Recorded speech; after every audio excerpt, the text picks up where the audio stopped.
Commitment of Traders, donc ou le COT. D'accord. Donc le COT, c'est une fois de plus un superbe outil d'analyse fondamentale qui va vous servir à avoir une belle vision de ce qui se passe au niveau du marché. Alors c'est tout simplement un rapport qui tombe toutes les semaines, d'accord? C'est un rapport qui est fait par une commission américaine, donc une commission de régulation et qui traque la fraude un petit peu, donc qui surveille le marché. Et donc c'est une commission qui oblige les différents acteurs sur le marché à déclarer leur position, d'accord? Leur position d'achat, leur position de vente. Donc en apprenant à déchiffrer le COT, vous allez avoir vraiment un outil en plus pour, euh, pour anticiper vos trades, d'accord? Donc surtout sur du moyen et long terme, là vous allez vraiment pouvoir profiter du COT, mais même à court terme, ça vous permet de réduire vos risques et baser vos trades en fonction de ce qui se passe au niveau des gros acteurs du marché. Voilà, donc comme je vous ai dit, c'est une obligation de la commission, hein. Donc les différents acteurs n'ont pas le choix et sont obligés de déclarer ce qu'ils font au niveau du marché. Donc on parle souvent des market makers. Et ben là, si vous voulez une vision des market makers, une vision des banques à travers le COT, vous allez pouvoir décrypter ce qu'ils font et agir en conséquence. D'accord? Donc vous allez voir que, bon, je vais vous montrer dans un graphique par la suite, mais sur le graphique, vous allez voir trois lignes. En gros, vous allez voir les commercial, les large speculators et les small speculators. D'accord? Donc commercial, ce sont vraiment ceux qui nous intéressent, ce sont les plus gros. Commercial, ce sont les industriels, les producteurs. D'accord? Donc pour vous donner un exemple, euh, vous avez les producteurs de cacao et vous avez les industriels comme Nestlé. D'accord? Donc quand vous avez un industriel comme Nestlé qui achète à un producteur de cacao, s'il a besoin d'échanger des devises pour faire son achat de cacao, là c'est en termes de centaines de millions ou même de milliards. Donc voilà, c'est un gros impact sur le marché des devises. Et donc ils vont acheter et vendre des paires de devises par rapport à leurs activités. Et donc voilà, à travers le COT, vous allez voir ce qu'ils font au niveau des paires de devises. Ensuite, vous avez les gros spéculateurs, la large speculators, donc qui sont les banques et les fonds d'investissement. Donc vous allez voir au niveau des graphiques qu'ils agissent de manière opposée aux commercials. D'accord? Donc vous allez voir que ce sont aussi des gros volumes qui sont tradés au niveau des large speculators, mais vous allez voir qu'ils ne traitent pas de la même manière que les producteurs et les industriels. D'accord?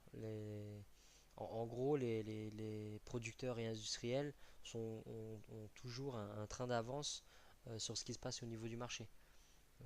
Ils achètent dans les chutes, ils vendent lors des hausses, et ce sont ceux qui vont renverser le marché. C'est eux qui sont à l'origine des gros renversements. D'accord? Et vous allez voir dans un graphique par la suite comment ils font leur profit. Et voilà, donc ensuite, les large speculators, vous allez voir que ce sont des suiveurs de tendance.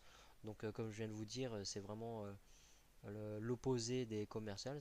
Donc, en gros, voilà, les banques, les fonds d'investissement ont des spécialistes en économie, en analyse auprès d'eux. Donc, eux, ce sont des suiveurs de tendance. Ils arrivent à faire leur profit en suivant les tendances et ils ont toujours tort au niveau des renversements. Mais leurs gros capitaux permettent d'encaisser ces pertes-là et finir toujours en profit. Alors oui, donc les small speculators, on n'en parle pas, ce sont les traders particuliers comme nous autres. Donc nous, on n'a absolument aucun impact sur le marché. Donc la ligne des petits spéculateurs comme nous ne nous intéresse pas, hein. On va pas regarder. On va regarder uniquement les gros spéculateurs, donc comme les producteurs, les industriels et les banques, fonds d'investissement, etc. Donc le COT, vous allez voir que c'est une fois de plus un outil d'analyse fondamentale qui ne va pas vous donner un signal de trade. D'accord? C'est pas en regardant le graphique du COT, vous allez vous dire bon bah là je peux vendre, là je peux acheter. Non, au contraire, c'est un outil qui va vous aider sur le long terme. Donc ça sert énormément si vous tradez à moyen et long terme. Et à court terme, ça va vous aider à réduire vos risques. D'accord? Donc exactement comme les divergences EFT, ça va vous permettre d'avoir une vision d'un futur renversement probable. Et donc en fonction de ces informations-là, vous allez pouvoir réduire vos trades qui suivent la tendance ou chercher des patterns de renversement. D'accord? Donc si vous avez les producteurs et industriels qui réduisent leur contrat d'achat ou de vente, là vous comprenez que le renversement va pas tarder à arriver. Donc quand je dis va pas tarder, comme j'ai noté, ça peut prendre 2 3 mois. D'accord? Donc voilà, mais ça vous donne quand même un indice qu'il y a un renversement qui arrive et donc vous allez pouvoir agir en conséquence au niveau de vos trades en réduisant vos risques et en cherchant des patterns de renversement. Donc quand les plus gros producteurs et industriels augmentent leurs contrats, d'accord, donc d'achat ou de vente, vous allez voir que par rapport au pic le plus haut ou au pic le plus bas de l'année ou des dernières années, quand on arrive à ces niveaux, du plus haut ou du plus bas, là vous allez avoir une preuve encore qu'un renversement va certainement arriver. Donc le COT va vous servir comme les divergences AFT, à anticiper un renversement et donc non pas lancer un trade, mais réduire vos risques et chercher des patterns de renversement. Voilà, donc une fois de plus, attendez toujours que le renversement intervienne pour vraiment rentrer dans le trade de manière moins risquée en utilisant les outils d'analyse technique qu'on a expliqué dans le chapitre précédent, hein, donc tout ce qui est Fibonacci personnalisé, donc zone AFT, et, support, résistance, etc. Voilà, donc les gros producteurs, les industriels, donc ceux qui déplacent vraiment le marché et qui sont à l'origine des renversements, agissent de cette manière-là au niveau du marché. Et nous, si on veut réussir dans le trading, on doit agir de la même manière. D'accord? Donc c'est pour ça que, comme je vous ai déjà expliqué, dans la vie de tous les jours, on achète quand le prix chute et on vend quand le prix augmente. D'accord? C'est comme ça qu'on fait un bénéfice. Et on n'agit pas de manière émotionnelle comme la plupart font, en vendant quand le prix chute et en achetant quand le prix augmente. C'est complètement illogique. D'accord? Donc vous voyez, c'est comme ça que les producteurs et les gros industriels font leur profit. Quand vous avez un prix en baisse, d'accord? Les traders qui se plantent agissent de manière émotionnelle. Et ils se disent, bon voilà, ça chute, je vais vendre. Et vous avez les large speculators, donc les banques, les fonds d'investissement qui sont des suiveurs de tendance, qui eux vont vendre également. Sauf que eux, ils ont les fonds pour encaisser le renversement. D'accord? Donc ils ont des spécialistes, ils payent des gros spécialistes au niveau des banques, et donc ils savent ce qu'ils font, hein. Donc ils savent comment prendre leur profit, ils savent comment encaisser la perte du renversement et après récupérer du profit ou gagner du profit. Donc par contre, les gros producteurs et les industriels, eux, agissent de cette manière-là. Dans la chute, donc ils vont acheter. Plus ça chute, plus ils vont acheter, d'accord? Parce que c'est un prix de plus en plus intéressant. Donc en gros, plus le prix chute, plus ils achètent des gros volumes. D'accord? Plus ils ont de contrats d'achat. D'accord? Et après, donc, une fois qu'ils ont renversé le marché à force d'acheter des gros volumes, donc il n'y a plus d'offres. D'accord? Donc à partir de là, donc ils se mettent à vendre, le prix remonte et ils se mettent à vendre. Donc en gros, le marché se renverse. Les positions qu'ils ont achetées ici, ils les vendent à ce niveau-là. Ils prennent leur profit. Donc ils vendent et au fur et à mesure que le marché remonte, ils continuent de vendre les positions qu'ils avaient achetées. D'accord? Donc ils auraient pu être en négatif. Donc par exemple, cette position qu'ils ont achetée quand ils arrivent à ce niveau-là, bien sûr qu'ils sont en négatif. Mais comme je vous ai déjà dit, ils n'utilisent pas de stop loss. Et ils ont les fonds nécessaires pour garder ces positions en négatif. Et ils savent très très bien qu'au bout du compte, ils vont faire leur profit. D'accord? Donc au fur et à mesure que le prix augmente, ils liquident leur position. D'accord? Ils étaient pendant un moment en négatif, mais dès qu'ils arrivent en positif, ils revendent leur position et prennent leurs bénéfices et ainsi de suite. Donc c'est un cycle qui revient en permanence. Donc après il va y avoir un autre renversement du prix et durant après ce renversement, donc le prix en baisse, ils vont réacheter des positions et ainsi de suite. Voilà, donc je vais vous montrer un petit peu dans les graphiques comment on peut repérer ce qui se passe au niveau des, du COT. Alors je vais vous montrer un exemple de graphique de COT. Donc voilà, donc là on est sur l'indice du dollar, mais vous pouvez l'utiliser sur toutes les devises, hein, d'accord, même les matières premières. Voilà, donc on enlève les volumes. Vous allez aller tout en bas sur barchart.com et vous allez descendre et vous allez chercher Commitment of Trader Line Chart. D'accord, vous mettez dessiner. Voilà. D'accord, donc ce qui nous intéresse principalement, c'est cette ligne rouge. La ligne rouge sont les producteurs industriels, donc les plus gros acteurs sur le marché. D'accord, et les banques et fonds d'investissement, c'est la ligne verte. La ligne bleue, c'est nous autres particuliers, donc on ne regarde pas du tout. Ça ne nous intéresse pas. Donc vous voyez, vous avez le 0 qui est là, et au-dessus du 0, vous avez les positions, le nombre de positions de contrats d'achat. D'accord, et en dessous du 0, vous avez le nombre de positions de contrats de vente. D'accord, donc en gros, quand vous avez, vous voyez, ici les commercials ont énormément de contrats de vente et ils augmentent leurs contrats de vente au fur et à mesure que le prix augmente. Comme on a vu dans le slide précédent, les commercials, et ce qu'ils font, c'est qu'ils vendent de plus en plus quand le prix augmente. D'accord, et ce qu'ils vont faire, c'est qu'ils vont réduire leur vente quand le prix redescend. D'accord, donc vous voyez par exemple ici, vous avez une chute du prix et donc ils liquident, enfin ils réduisent leur vente. Réduire leur vente, ça équivaut justement à augmenter leur position d'achat. D'accord, donc ils réduisent leur vente, le prix descend.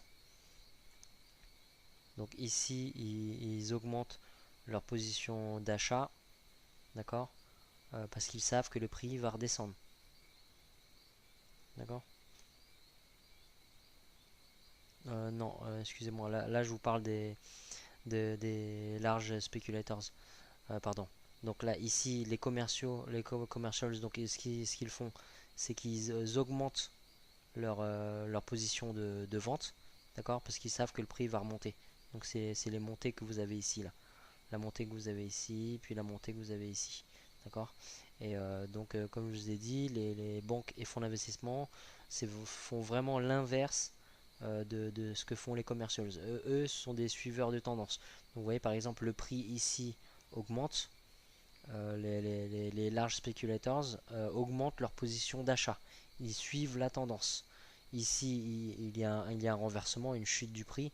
Ils réduisent leur position d'achat. D'accord, et donc ça fait contrepoids. D'accord, les commercials, quand ils vendent très très fort, ils ont des large speculators qui achètent très fort, qui font contrepoids par rapport à leur contrat, et inversement. D'accord, quand les commercials vendent fort, vous allez avoir les large speculators, des banques et fonds d'investissement qui vendent très très fort. D'accord, donc voilà, au niveau du COT, habituez-vous à regarder et ça va réduire vraiment vos risques. Vous allez voir que en ayant une vision de ce que les banques, ce que les producteurs, les industriels font, vous allez pouvoir voir venir les renversements et agir en conséquence au niveau de votre aide. Alors je vais vous montrer un dernier petit exemple du COT. Donc barchart.com toujours, hein, donc vous voyez l'indice du dollar. Customize chart. Donc là on va prendre sur un an.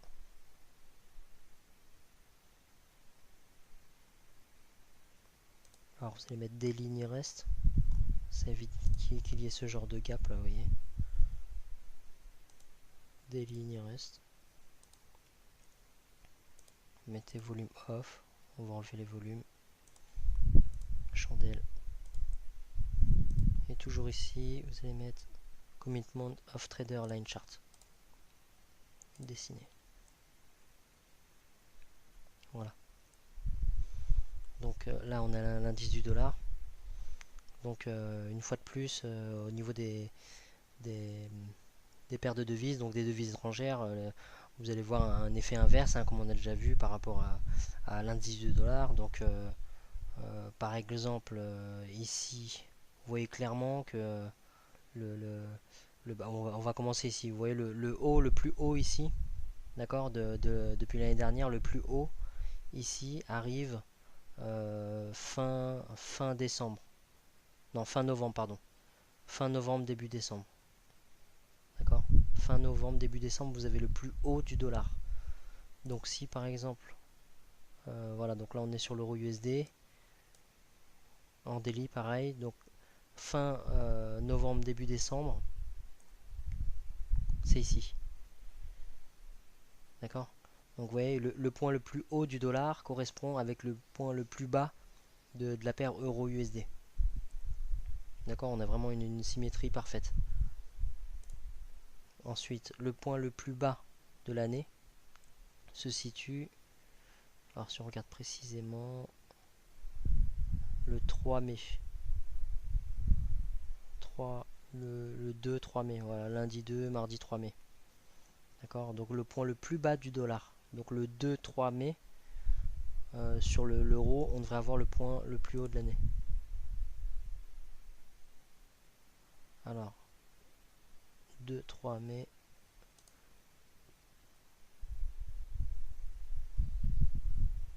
Vous voyez exactement, 2-3 mai, ce sont ces deux chandelles-là. Donc vous voyez qu'en surveillant l'indice du dollar, vous allez pouvoir anticiper vos mouvements et calculer vos trades juste grâce à l'indice du dollar. D'accord? En analysant l'indice du dollar, vous allez pouvoir améliorer les confirmations sur les trades que vous avez que vous comptez faire sur vos paires de devises. Donc au niveau du COT, donc comme on a déjà vu, les commercials, donc les plus grosses entités sur le marché, vendent quand le prix monte, d'accord, et achètent quand le prix chute. C'est comme ça qu'elles font leurs bénéfices. Ce sont ces entités-là qui sont à l'origine des renversements, donc elles agissent de cette manière-là. D'accord? Et vous avez les large speculators qui font office de contrepoids. Et donc quand les producteurs et les industriels vendent, eux ils achètent. Et inversement, quand ils achètent, les producteurs et les industriels achètent, les large commercial speculators pardon, vont eux vendre. D'accord? Donc là vous voyez le prix il grimpe, le prix de l'indice grimpe clairement. Et qu'est-ce qui se passe dans cette montée-là? Et ben les commercials vont tout simplement augmenter leurs ventes. Ils augmentent leurs contrats short. D'accord? Donc là, on voit bien que leur nombre de contrats augmente au fur et à mesure que le prix monte. Puis ici, vous avez une baisse, une chute, et ils réduisent automatiquement leur contrat de vente. D'accord? Ils réduisent leur contrat de vente. Puis finalement, l'indice remonte et ils vont augmenter encore leur contrat de vente. D'accord? Puis finalement, le prix va vraiment chuter beaucoup plus. Et là, vous voyez, ils réduisent quasiment à zéro leur contrat de vente. Et c'est là qu'on peut avoir des scénarios où ils vont commencer à accumuler des contrats d'achat.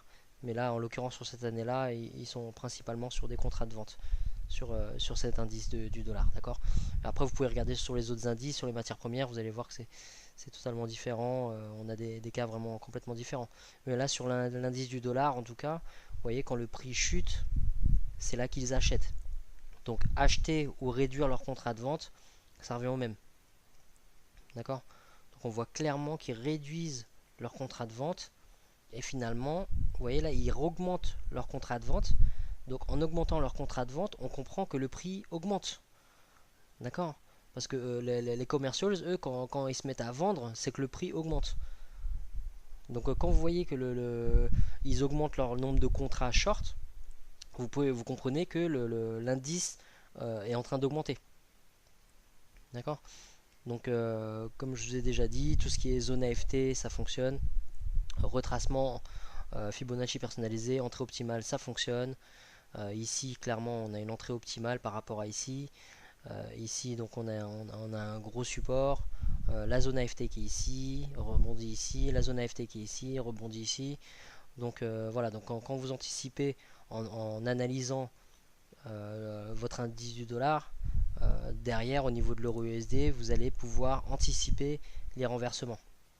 D'accord. Donc quand vous savez par exemple qu'ici, à l'inverse, le dollar a son point le plus bas et qu'il rebondit, quand vous arrivez au niveau du forex sur votre paire euro USD, vous comprenez que là vous allez chercher votre pattern de renversement. D'accord. Et donc inversement, donc la zone AFT et le retracement que je vous ai montré sur l'indice du dollar, donc vous voyez entre ici et ici on a une entrée optimale au niveau du Fibonacci. Alors on peut le faire sur l'euro USD. Donc voilà, le point le plus haut jusqu'au point le plus bas du swing. Et vous voyez, on vient rentrer dans la zone des 62. On a une entrée optimale. D'accord.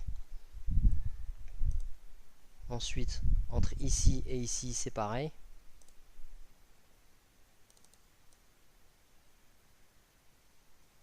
Voilà.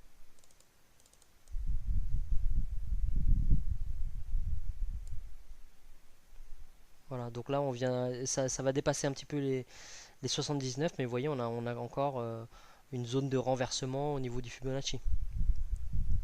Et qui correspond avec la zone AFT qui est là. Hein. D'accord. Alors si vous voulez que je vous montre la zone AFT.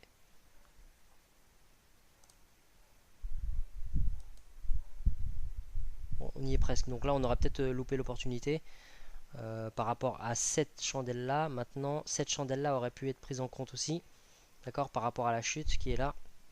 Vous voyez cette chandelle, vous avez une chandelle qui est bullish, d'accord, dans un environnement bearish. Donc en gros, si on avait pris le bas de cette chandelle là, d'accord, vous voyez cette chandelle bullish là, c'est bien durant cette chandelle là, cette augmentation du prix, que les market makers, les banques ont vendu. D'accord, durant cette hausse, ils ont vendu. Et ils ont tout simplement revendu à chaque fois que le prix est revenu. D'accord. En dessous, c'est pareil. Si on prend le bas de la chandelle bullish avant la chute, vous voyez, à chaque fois que le prix est remonté, il y a eu un rejet du prix, un rejet du prix. Voilà. Donc les zones AFT, les entrées optimales marchent sur le dollar et donc se répercutent sur les différentes paires de devises. Voilà, donc maintenant on va attaquer le chapitre sur les stratégies de trading des nouvelles économiques, des annonces économiques, pardon. Alors, déterminer un mode d'achat ou de vente. Donc, en gros, c'est un peu une checklist de tout ce qu'on vient de voir dans ce chapitre sur les outils d'analyse fondamentale. Euh, donc, ça va vous permettre de savoir s'il est préférable d'être dans un mode d'achat ou de vente en fonction de ce qui se passe sur les différents marchés. D'accord. Donc, en ayant un mode d'achat ou de vente, vous allez augmenter vos probabilités de risque, de réussite, pardon, et réduire vos risques. D'accord. Parce que vous allez trader dans le sens du courant. Donc, comme je vous ai déjà dit, évitez de trader à contre-courant.